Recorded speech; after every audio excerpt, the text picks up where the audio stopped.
чтобы начать прямой эфир.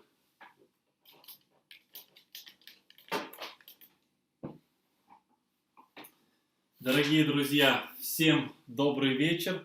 Мы продолжаем эфир по страстям по Матфею. Мы с вами позавчера закончили только первую часть. Нам еще остался кусок, то есть вся вторая половина. И сейчас мы пойдем по ней. Поэтому, поскольку там у нас 1:45 чистой музыки, я думаю, что я пойду с некоторыми сокращениями. Я вам расскажу немножко об этих музыкальных темах, да, но целиком играть буду не все, потому что мы элементарно не успеем. Это нужно в 2 раза больше эфиров. Итак, мы пойдем с самого начала. Как вы помните, заканчивается первая часть на том, что на Иисуса с кольями пришли, да, его взять, Иуда его предал, и вот он говорит, что каждый день сидел я во храме и учил, и вы схватили меня, но все это свершилось, дабы исполнилось Писание пророков. После этого идет хорал в окончании первой части, да, плач род людской. И в протестантской службе, я в тот раз сказал католическая, говорился, но в католической церкви тоже это исполняют, конечно. В протестантской службе здесь после первой части страстей по Матфею идет проповедь всегда, да. Проповедь, после чего никто никуда не расходится, это не антракт, да. Идет непосредственно сразу продолжение, то есть вторая часть страстей по Матфею. Итак, начало второй части – это ария альта с хором. «Ах, нун ist mein Jesus hin». «Ах, Иисуса нет со мной». Это также ария альта, перекликающаяся с хоралом, со звучащим хоралом. Я сейчас вам покажу, как это все конкретно происходит. Итак, альт поет следующий текст. «Ах, Иисуса нет со мной». И хор вторит ему. «Куда же твой друг удалился, о ты, что прекрасней всех женщин?» Опять альт поет. «Как возможно видеть больно?» Хор отвечает. «Куда же сокрылся твой друг?» Опять альт. «Ах, мой агнец в хищных лапах! Ах, куда пропал Иисус?» И опять хор. «Идти нам на поиски вместе». И в конце опять альт. «Ах, что в ответ душе скажу я, если в страхе вопрошает? Ах, куда пропал Иисус?» То есть это такая очень скорбная ария. Вы сейчас это сами услышите, наполненная действительно таким глубоким драматическим оттенком, драматической скорби.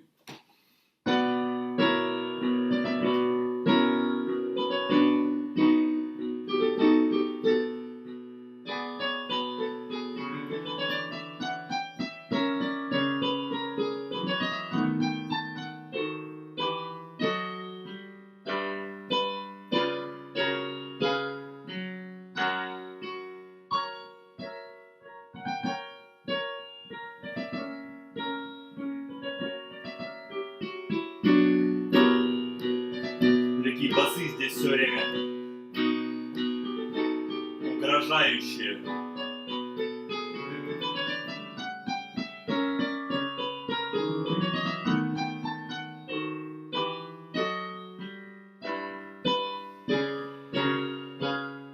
И хор.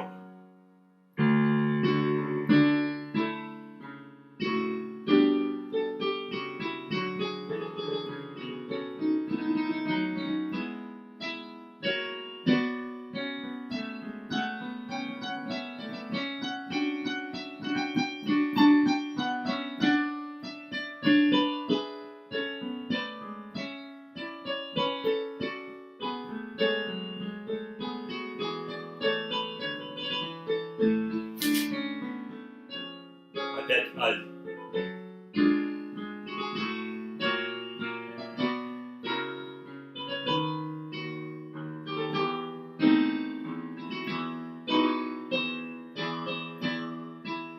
Хор.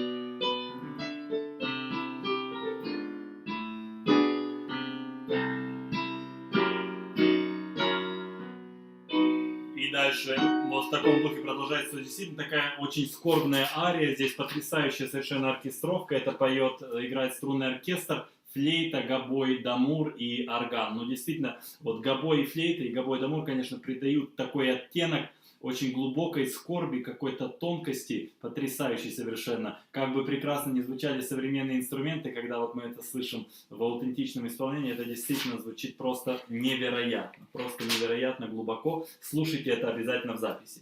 После чего идет длинный евангельский речитатив, за которым следует хорал. Итак, а те, что схватили Иисуса, отвели его к первосвященнику Киафе, где уже собрались книжники и фарисеи. Петр же шел за ним поодаль до двора первосвященника и, зайдя внутрь, сел вместе со слугами, чтобы видеть, чем дело кончится. А первосвященники и весь Синедрион добивались ложных свидетельств против Иисуса, чтобы предать его смерти, однако не преуспели. И хорал: «Неправдой мир меня судил, возвел напраслину и ложь, опутал оговором. Господь, приди в опасный миг, укрой от злобных козней». Итак, речитатив.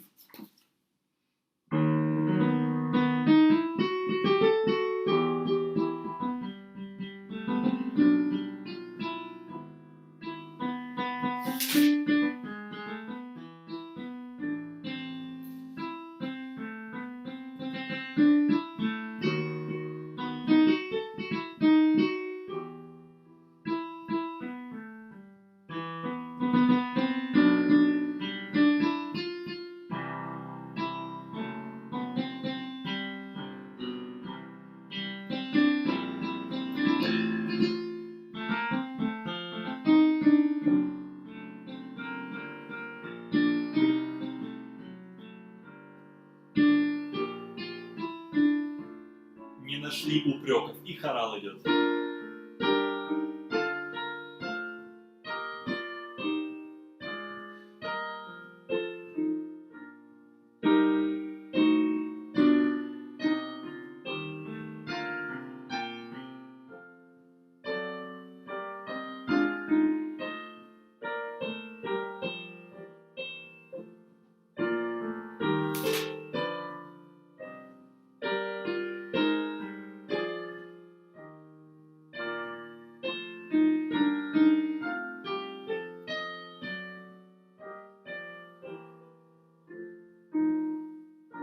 Совершенно потрясающе. Вот насколько Бах воплощает это здорово. Господь, приди в опасный миг, укрой от злобных козней.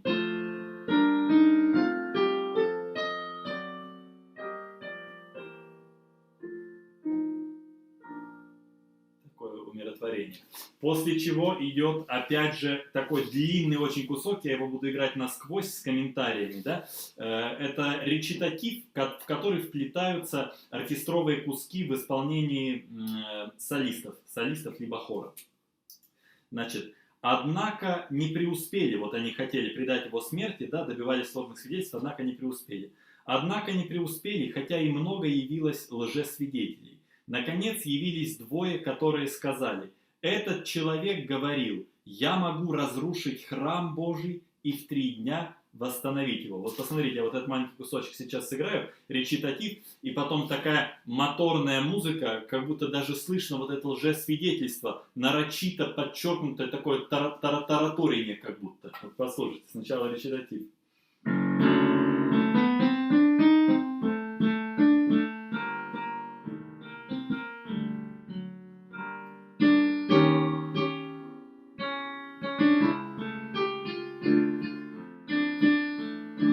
И вот это.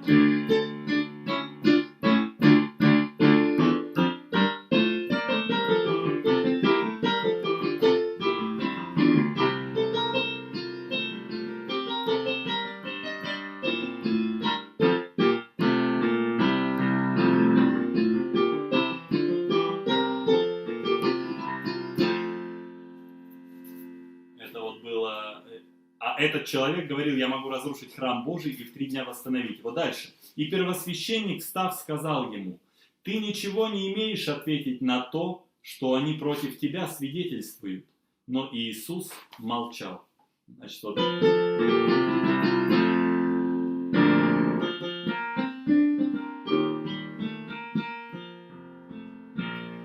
Высокий первосвященник.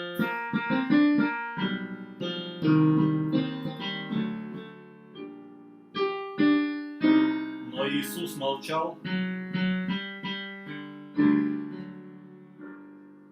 И дальше идет очень длинная, я буду сейчас играть, да, по крайней мере, большой кусок, ария с речитативом. Сначала речитатив тенора, в котором потрясающе участвуют два гобоя и виола, два гобоя дамор и виола да гамба, старинный инструмент, как современный прототип виолончели современный. Значит, речитатив тенора.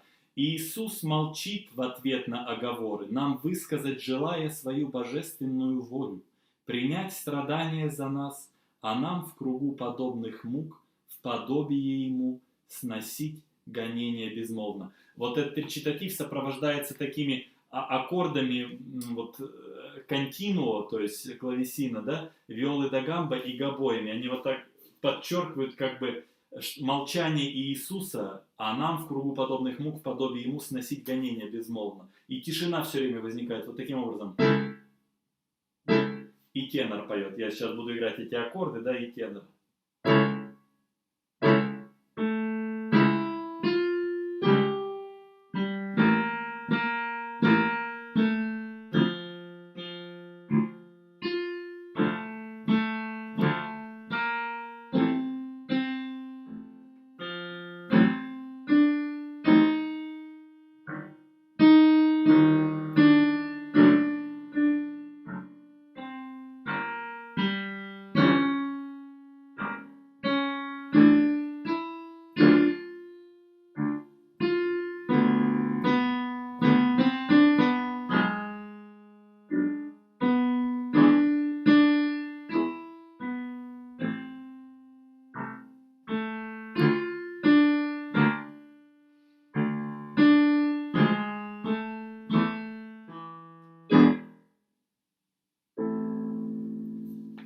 И ария тенора. Терпеть языки их жалят ложью, не в вину мне эти муки, брань и срам.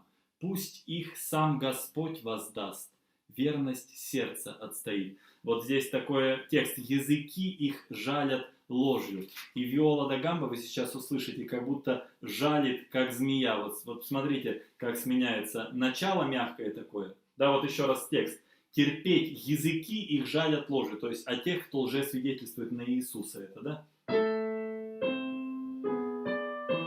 Вот такое вступление. И смотрите, что начинается.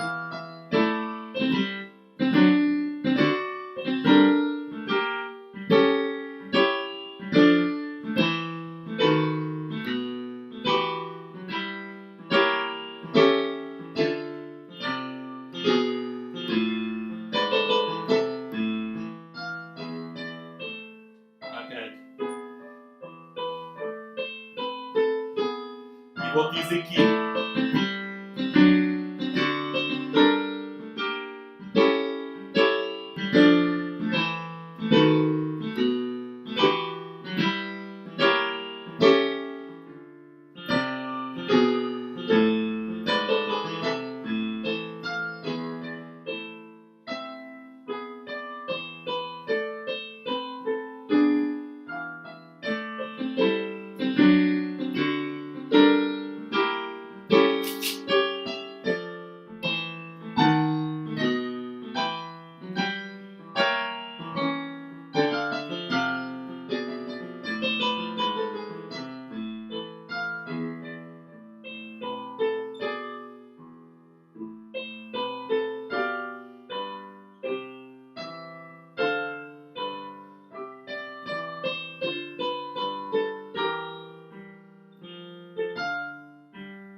Вот таким образом это все сменяется, вот такая ария. Я еще раз напоминаю, кто не смотрел в начале, да, мы сегодня вынуждены немножечко сокращать, потому что колоссальный материал просто. Я, если буду все играть с рассказами, это займет 2 часа сегодня, да. Вот действительно сильная ария, да, вот это надо запомнить, языки лжи.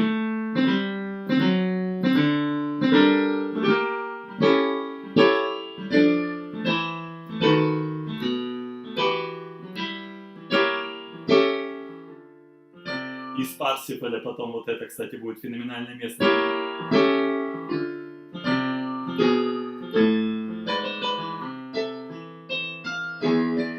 Да, то есть действительно, ну, действительно феноменально, просто феноменально это сделано у Баха.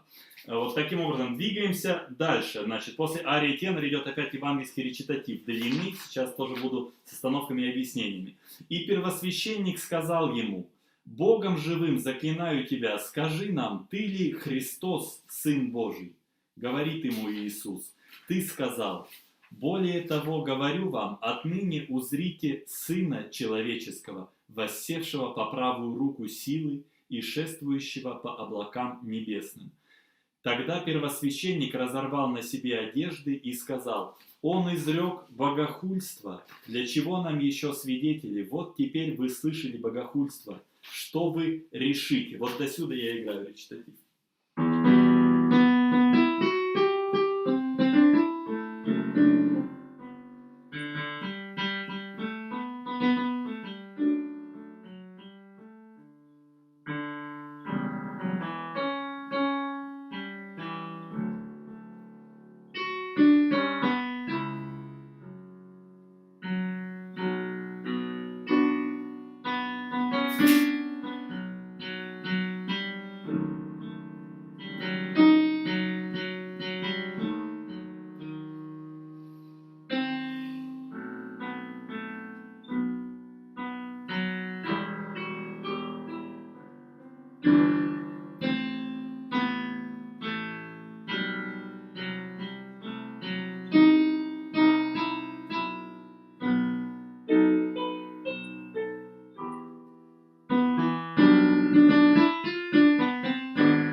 И вот здесь, значит, он говорит, вот мы пришли к этому, он изрек богохульство, что вы решите? Они же сказали ему в ответ: он должен умереть. Посмотрите, как это сделано в хоре. Они же сказали ему в ответ: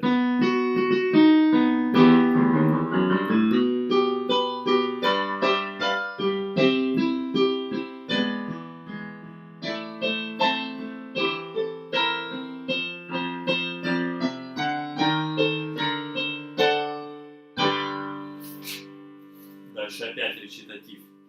Тут они стали плевать ему в лицо, бить кулаками, а иные, ударяя его по щекам, приговаривали: «Изреки нам пророчество, Христос, кто тебя ударил?» Тоже здесь такая, вот вы можете посмотреть нагромождение такое полифонии, здесь два хора вот эти поют ответы, да? Сначала евангелист нам рассказывает, да? Стали плевать ему в лицо, бить кулаками, а иные, ударяя по щекам, приговаривали. И вот когда они будут приговаривать, начинается двухорный вот этот опять кусок. «Кто тебя ударил, изреки пророчество».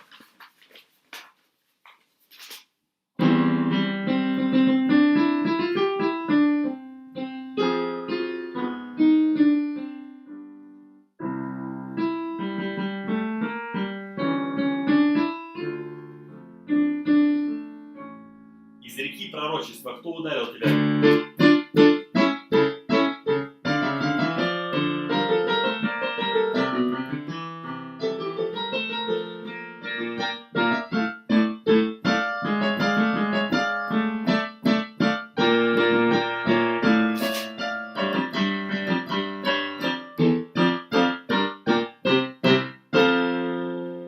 Идет хорал. «О, кто тебя ударил, Господь, и кто на муки так зло тебя обрек?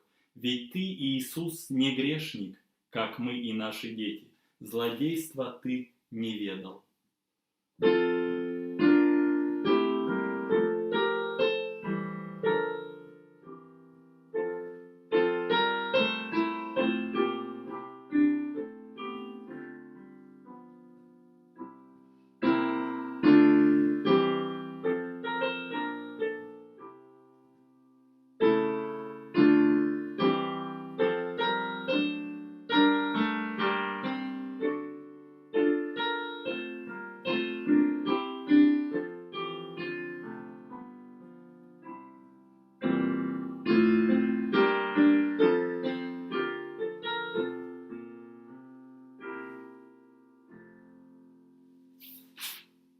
опять евангельский речитатив, это все такая большая драматическая сцена, перекликающаяся с хором.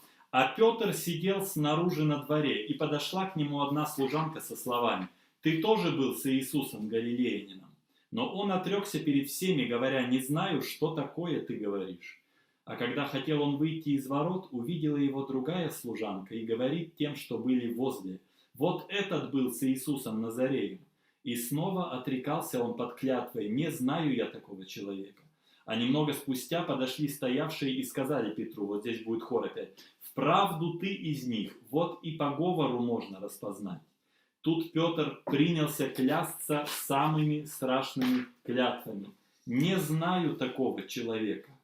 И тотчас запел петух, и вспомнил Петр слово, сказанное Иисусом: «Прежде нежели запоет петух, ты трижды отречешься от меня». И, выйдя со двора, он горько заплакал.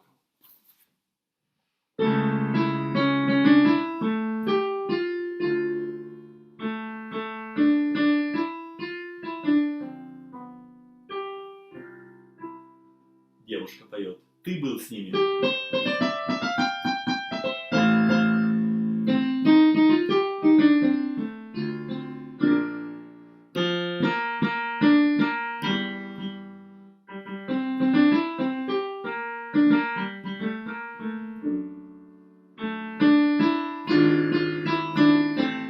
Вторая.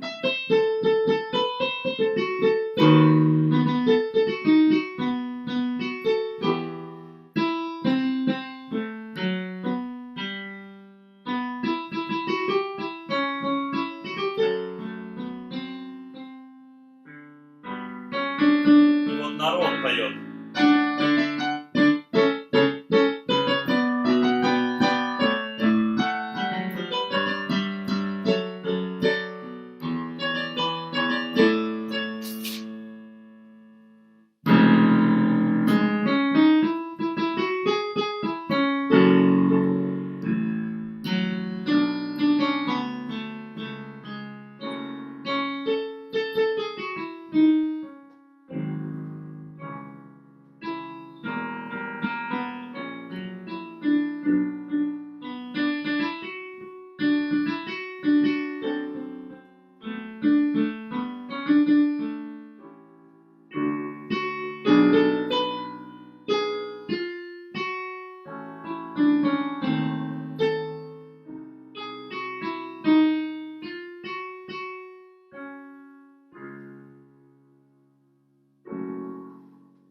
После этого идет, вот сейчас, да, и, выйдя со двора, он горько заплакал. Вот это потрясающе.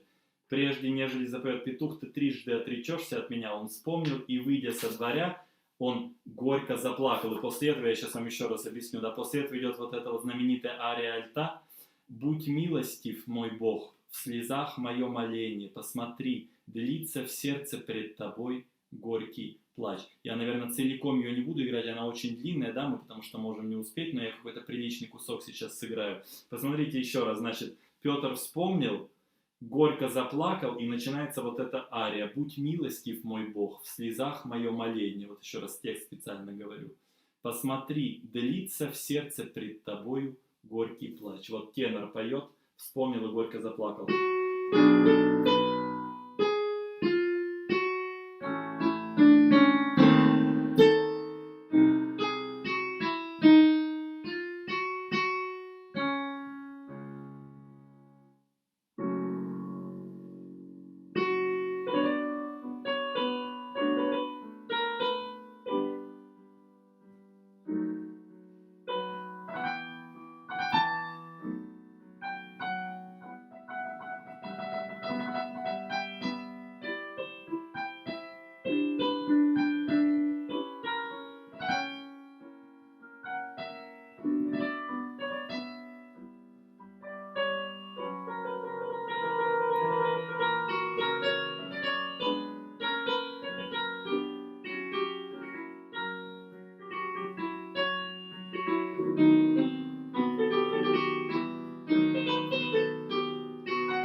контратенор, либо альт и скрипка соло.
обещал целиком не играть, но такое не сыграть, конечно, невозможно. Она действительно феноменальная ария, ее, естественно, я просто технически не могу изобразить на этом инструменте. Тут даже трель не играется на электронном пианино, да.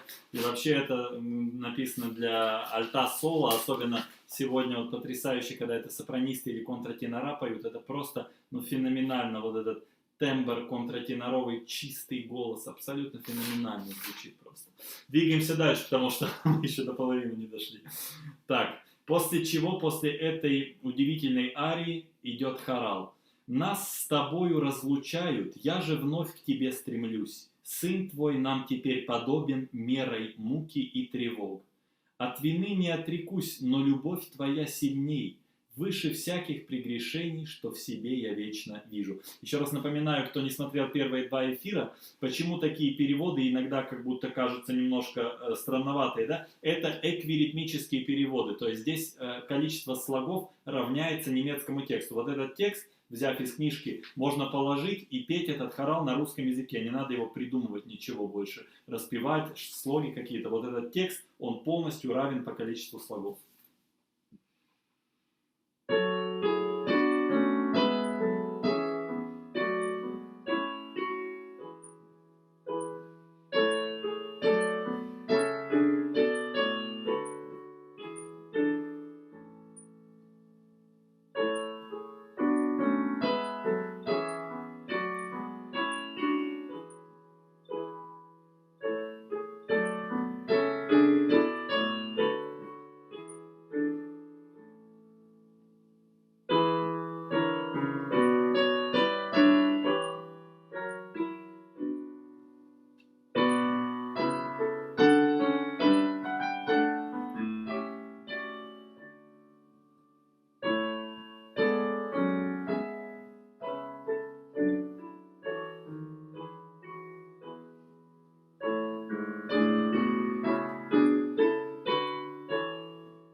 Это божественная музыка, я бы сказал, да, даже сказать, что это божественная музыка, это не сказать ничего. Я не могу подобрать слов. Потому что, знаете, такие вещи, они, конечно, находятся за гранью понимания. Потом посмотрите, я вот на примере одного хорала разберу, как это строится, да? «Нас с тобою разлучают, я же вновь к тебе стремлюсь». Вот идет сначала.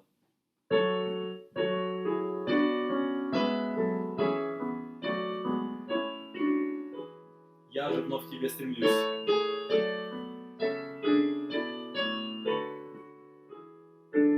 Пришли к ля-мажору. Дальше, смотрите.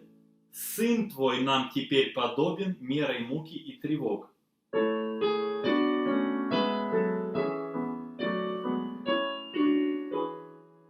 Мерой муки и тревог.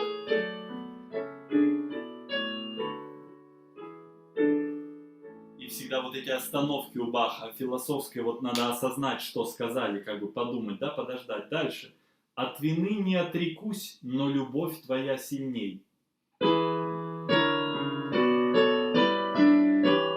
Видите, уже такой минор пошел. «От вины не отрекусь».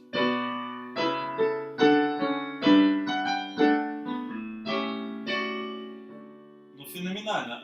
«Любовь твоя сильней», как пришло к разрешению. Просто феноменально. Можно один хорал лекцию делать. «Выше всяких прегрешений, что в себе я вечно жду». Вот это баховское откровение. Я первый раз вижу такую гармонию у него.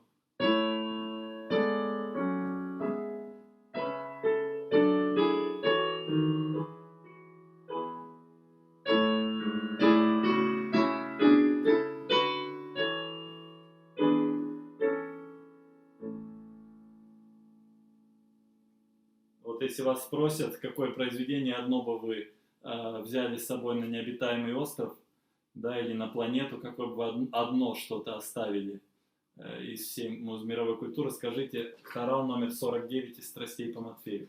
Дальше. Речитатив. «А ранним утром все первосвященники и старейшины Израиля совместно приняли решение против Иисуса, чтобы предать его смерти, и его, связав, отвели и выдали Пилату, римскому наместнику. Тогда Иуда, предавший его, видя, что он осужден, раскаялся и отнес 30 серебряных монет первосвященникам и старейшинам, говоря: «Согрешил я, предав кровь невинную». А они сказали, и дальше это будет хор петь: «Что нам до того? Это уж твоя забота». Вот играю до сюда.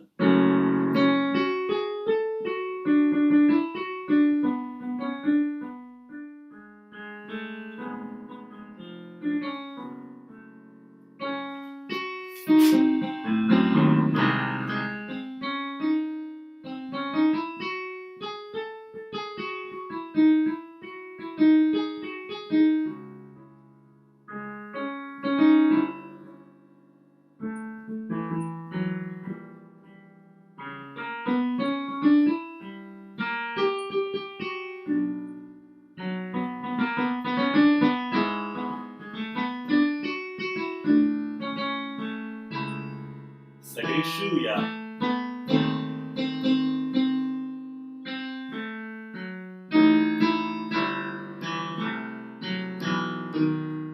А они же говорили: что нам до того?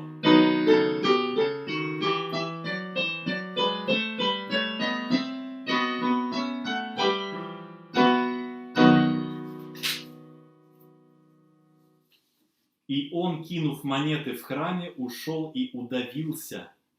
Здесь повесился в тексте. Разные переводы, да, бывают. Ушел и удавился. А первосвященники, взяв монеты, сказали: нельзя приложить их к храмовым пожертвованиям, ибо это цена за кровь.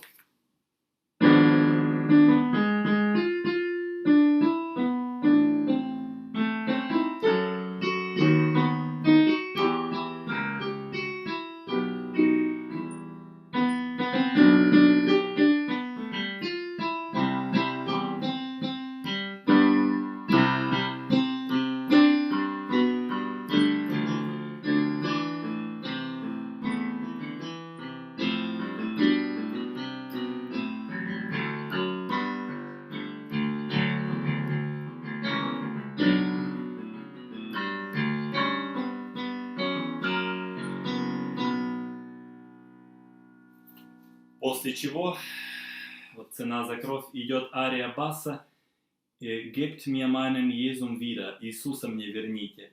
«И Иисуса мне верните за убийство, деньги здесь, все монеты блудный сын под ноги бросает». Такая очень жизнеутверждающая ария, попробую изобразить что-то, да, тоже целиком играть не будем, потому что не успеем дойти до конца.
И так далее, реприза там. дайте мне снова Иисуса. Очень такая жизнеутверждающая ария, призывающая как бы к тому, чтобы люди изменили то, что они уже совершили, поменяли свое мнение.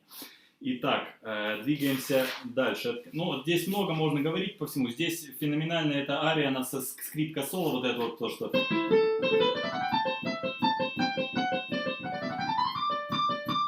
Здесь на рояле трудно изобразить, со скрипкой это потрясающий совершенно тембр придает. Это...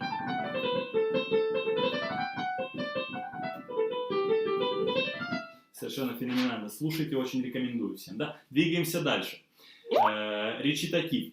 Посовещавшись, они решили купить на эти деньги поле горшечника, чтобы погребать там чужестранцев. Потому поле это и зовется до сего дня полем крови. Тогда исполнилось реченное через пророка Иеремию, который сказал: «И взяли они 30 серебряников, цену того, кто был оценен, которого оценили сыны Израилевы, и отдали их за поле горшечника, как повелел мне Господь». А Иисус был поставлен перед римским наместником, и спросил его наместник: «Ты ли царь иудейский?» Но Иисус сказал: «Это ты говоришь». И на обвинение против него от первосвященников и старейшин он не отвечал ничего. Тогда говорит ему Пилат: «Не слышишь, сколько свидетельств против тебя?» Но он не ответил ему ни на одно слово, так что наместник был изумлен весьма. После этого пойдет хорал.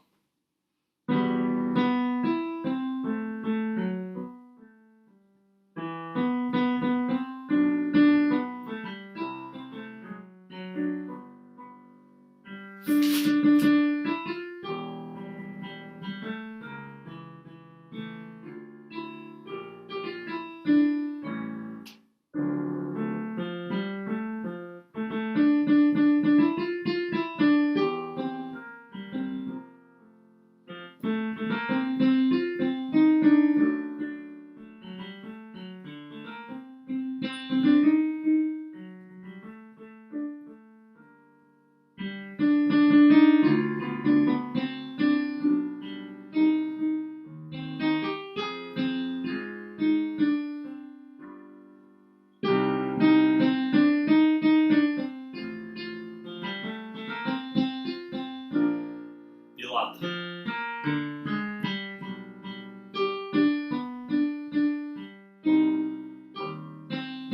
Ты сказал.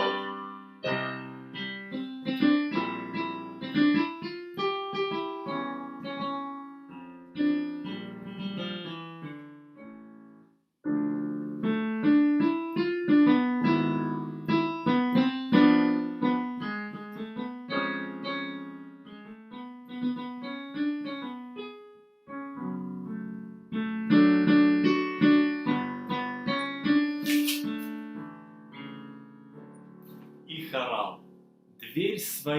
Доверь свои дороги и сердца боль тому, кто в преданной заботе небесный свод ведет, кто к облакам и ветру задаст и ход, и путь, кто выправит движение и твоего пути. Вот, чтобы теперь глубже вот этот хорал понять, да, на основе того, что мы до этого говорили. Посмотрите, я прочитаю с остановками, как у Баха выписано.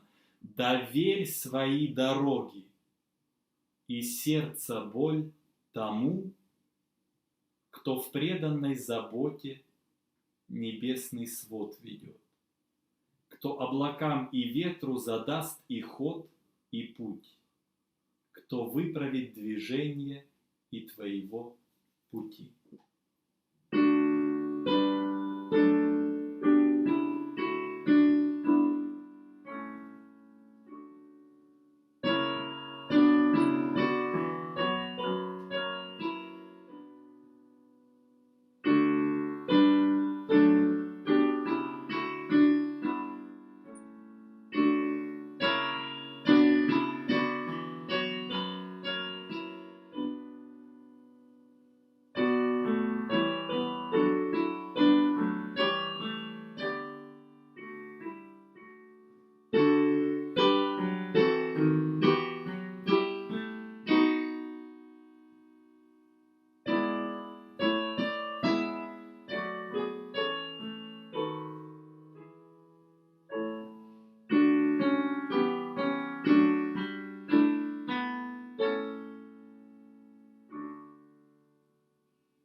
Феноменально.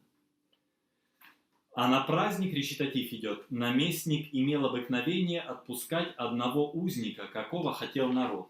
И был у них тогда знаменитый один узник по имени Варавва, и когда собрались люди, спросил их Пилат: «Кого вы хотите, чтобы я отпустил вам, Варавву или Иисуса, именуемого Христос?» Ведь Пилат знал, что его выдали из зависти, а когда он сидел на судейском месте, жена его велела ему передать: «Не тронь этого праведника, сегодня ночью я много выстрадала из-за него во сне». Но первосвященники и старейшины подбили народ, чтобы просили за Варавву, а Иисуса погубили. А наместник обратился к ним: «Кого же из двух хотите вы, чтобы я отпустил вам?» Они же ответили: «Варавву». Говорит им Пилат: «А что же мне сделать с Иисусом, называемым Христос?» Говорят все: «Пусть будет распят». Вот я сейчас играю речитатив и скажу вам, вот «Пусть будет распят» совершенно феноменальная тема. Lasst ihn kreuzigen, дай его распять. Мы сейчас до этого дойдем.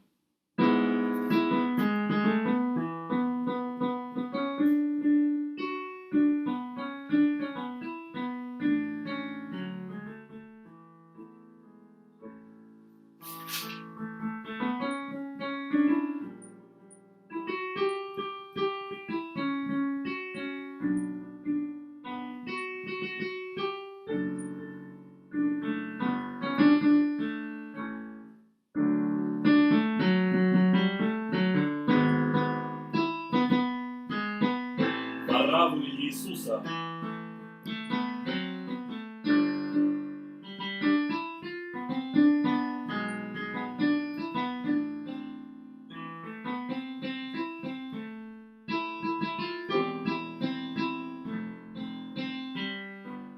Жена Пилата.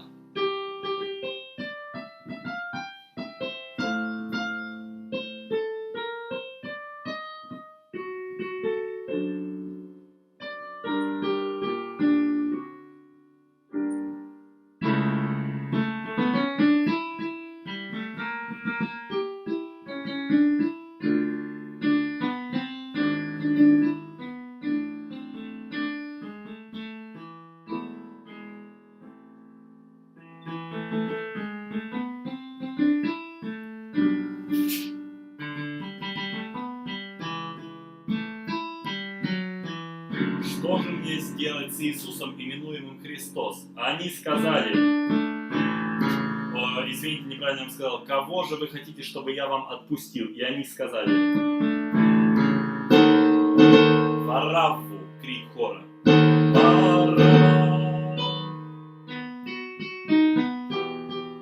Пилат же говорит: «Что же вы хотите, чтобы я сделал с Иисусом, именуемым Христос?»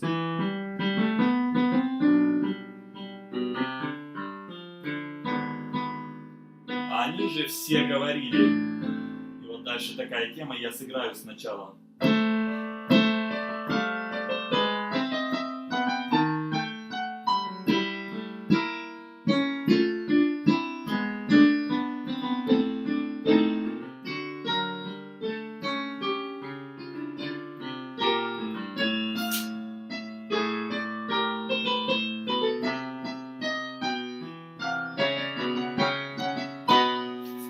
Last, вот это сложно на рояле изобразить, но вот здесь каждый хор поет каноном тему Lass ihn kreuzigen, дай его распять. Видите, какая тема, вот у Баха символ креста очень часто вообще он зашифровывает музыкально, но это потом это тема для отдельного разговора, да? И вот здесь тоже перекрестный такой мотив. Lass ihn kreuzigen, дай его распять.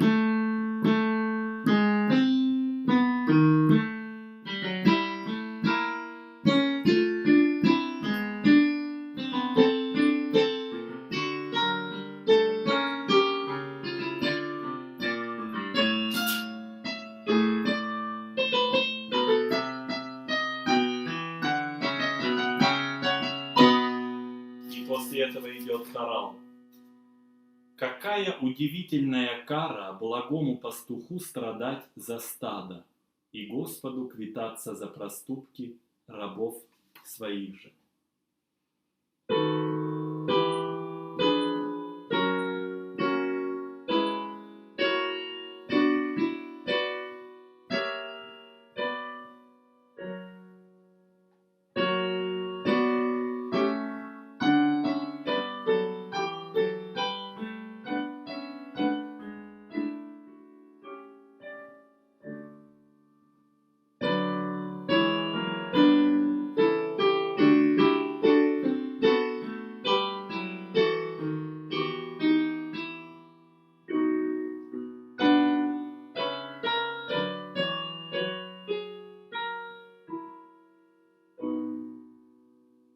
хоралы, о каждом хорале хочется так много сказать всего.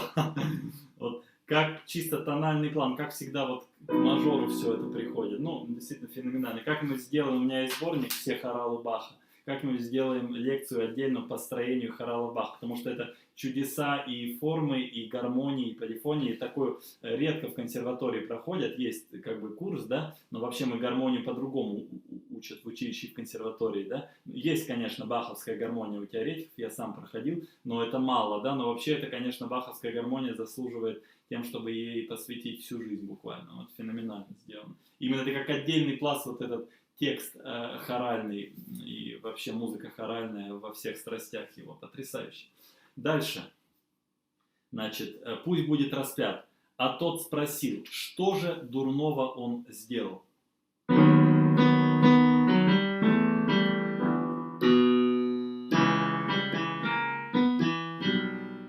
Что же дурного он сделал? И после этого идет потрясающий речитатив и ария, на которой сегодня, я ее сыграю сейчас, завершим сегодняшний выпуск. Речитатив попробую изобразить, да, вот тут невозможно на одном рояле сыграть. Сопрано соло, это с гобоем да качча, а ария идет с флейтой, потрясающе, вы сейчас все сами услышите. Значит, речитатив. Он всем нам нес одно добро, слепым давал прозрение он, хромым ходьбы проворство. Отцово слово возвещал, злых бесов изгонял, поникших всюду одобрял, грехи же принял на себя, вот все, что мой Иисус свершал.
Вот все, что мой Иисус совершал.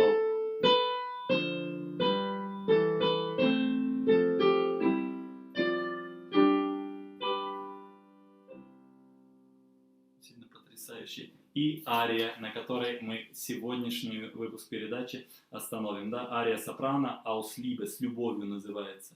С любовью ждет Спаситель казни, ему неведомы грехи, чтобы вечная погибель, кары страшного суда надо мной не тяготели.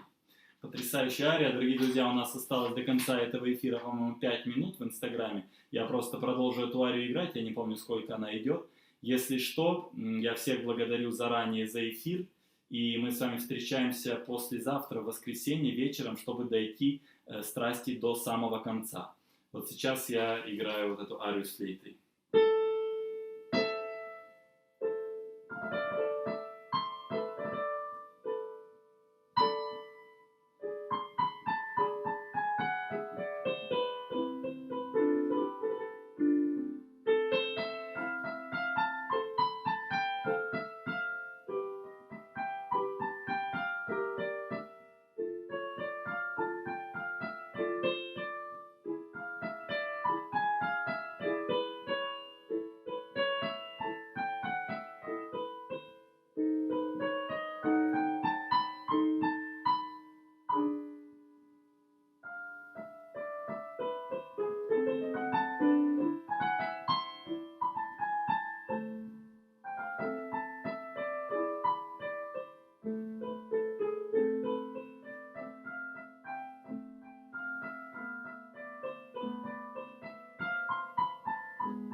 дорогие друзья, такая потрясающая совершенно ария. Флейта траверс, поперечная флейта здесь, да? И струнные оркестры, можно континуум ад либитум, и сопрано соло. Действительно, просто феноменальная музыка. Поскольку я уже попрощался с нашими инстаграм слушателями, да, сказав, что у нас эфир подошел к концу. Сейчас у нас остался YouTube и Facebook. Я всех еще раз благодарю. Мы дошли до середины второй части и обязательно в воскресенье пойдем до конца. Я сегодня еще раз извиняюсь, что некоторые вещи не целиком играл, потому что мы просто по времени не успеваем, да? Ну, то есть какие-то репризы я просто выпускал. Вот. А в воскресенье мы пойдем отсюда и дальше до самого конца. А на следующей неделе начнем «Страсти по Иоанну», я думаю, более подробно, потому что я совершенно не успеваю поговорить про оркестровку, про какие-то глубокие смыслы, но это уже очень хорошо, что мы на Страстной неделе сможем просто «Страсти по Матфею» с точки зрения предметного текста именно пройти до конца. Такой, ну, условно говоря, поверхностный хотя бы подход, немножко поверхностно, смысл уловить, о чем здесь говорится. А также можно сделать, конечно, отдельную лекцию какую-то, если будет хороший инструмент, поговорить о стилистике, об украшениях, о хоралах. Собственно, здесь каждую ноту можно разбирать бесконечно в этой музыке, в этом прелесть Баха заключается. Еще раз всем огромное спасибо, дорогие друзья, и до встречи в воскресенье. Всем пока.